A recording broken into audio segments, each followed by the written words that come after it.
Assalamu Walaikum. Hello friends, how are you? Welcome back to my another video.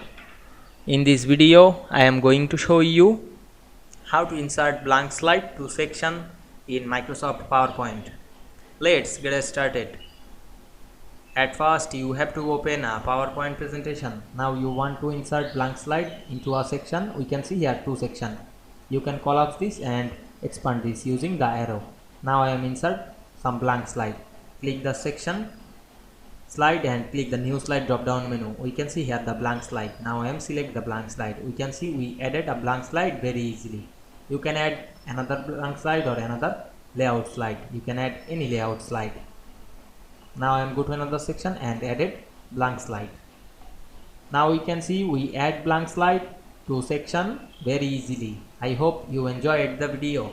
Please like, comment, share and subscribe my channel. Thanks for watching.